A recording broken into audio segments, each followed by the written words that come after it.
Hi guys, we're here with Larry Nemecek. This is Mr. Vestek of MrVestek.com. We're here at the SFBall 23 in order to raise money for the Teenage Cancer Trust. So Larry, nice to meet you. Good to meet you. So how did you originally get involved in the Star Trek franchise?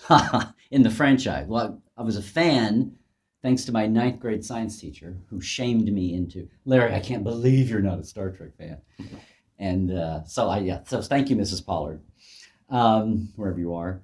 But in the franchise, I was always a background fan, so I loved the concordance, the tech manual, the blueprints when I was a kid, the cool stuff that got Star Trek fandom launched. And but I was mad because there was so much that wasn't down on paper already. Like I wanted to fill those gaps. So I was in this weird niche, before internet, email, people snail mail wrote to each other. You'd find somebody wrote a letter in a magazine, and you would write them a letter, and that's how we connected. And I found the other 5 or 6 people in the country that were background gap fillers, and that was, I love the shows and the characters and all that, but my special passion was that. So from there through when the Mac revolution came out and laser printers and desktop publishing, and I had done some star mapping, and then Next Generation came along and I redid that and wound up doing my own concordance for the Next Generation, and the writers at Next Gen were using it because there was nothing else. There's no pro books, no internet then. And wrote the Next Generation companion for Pocketbooks, the official Next Gen book. And then it was kind of off and running from that. We moved to LA, and the original StarTrek.com and the fact files, you guys know that out here. And a lot of things just happened. And then the last 10 years when everything kind of blew up and collapsed, and the world and Star Trek also kind of reoriented. And it was all about, you have to go be an entrepreneur. You have to go do a blog and do your videos and all that. And that's what Trekland has been, and Portal 47 and everything, and the Con of Wrath, the documentary. So I do have a question in regards to that, but I'll come back to it in just a moment. Just as a nice segue into how you actually got involved then in the franchise. How did you react when you found out that your script for The Prophecy was going into production? Well, we selling it, and then into production we're 6 years apart, Wow, okay. Because my wife Janet, we moved out to LA and she temped on Voyager, and then she was lucky enough to fall into the assistant script coordinator job. And because I'd been interviewing everybody, and so much, all the Trek people just moved over to Voyager that weren't on DS9, and I had been working on my book for 2, 3, 4 years, and thankfully, they're such great people, and I guess I was trustworthy. Everybody says, okay, Larry's quasi-honest, and he's not, spilling the beans and showing where the skeletons are buried every month.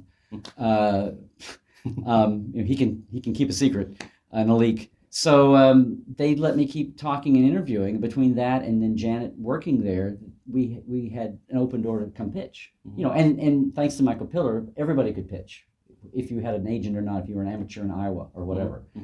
And we went in and pitched and sold that story. And I was at home, and Janet said, look what happened.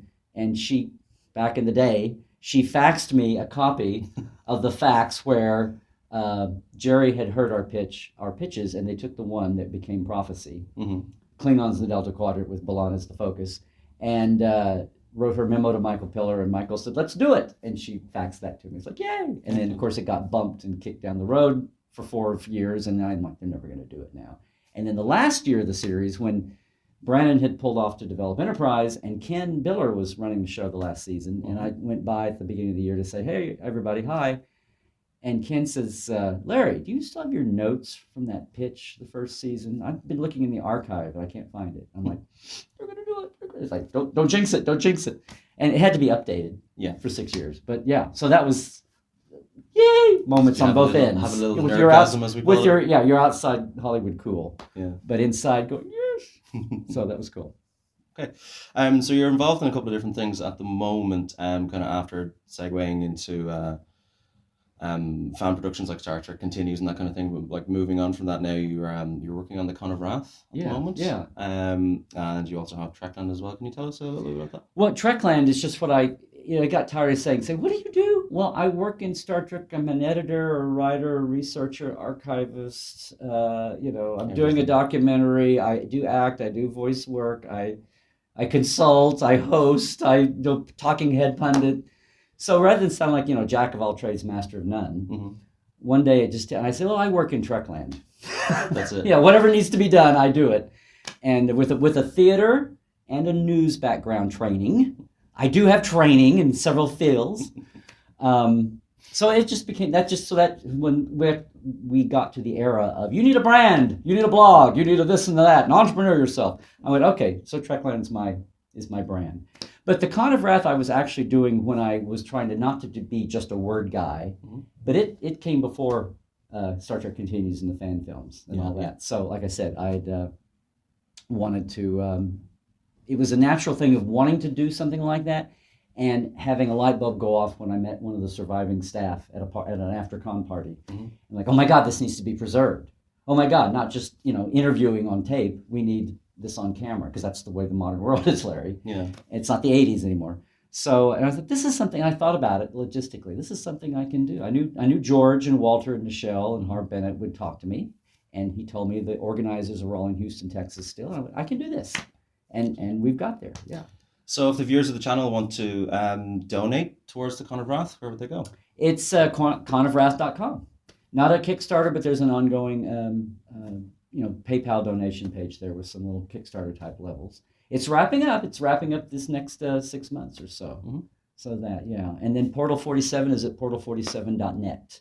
If you, it's like I said, it's for old fans, new fans, bored fans, and fans who have no idea how much Star Trek they don't know yet. Still. So all the links for all of that will be in the description below. Larry, thank you very much for your time. Thank you so Pleasure much, guys. Good luck. Thank you.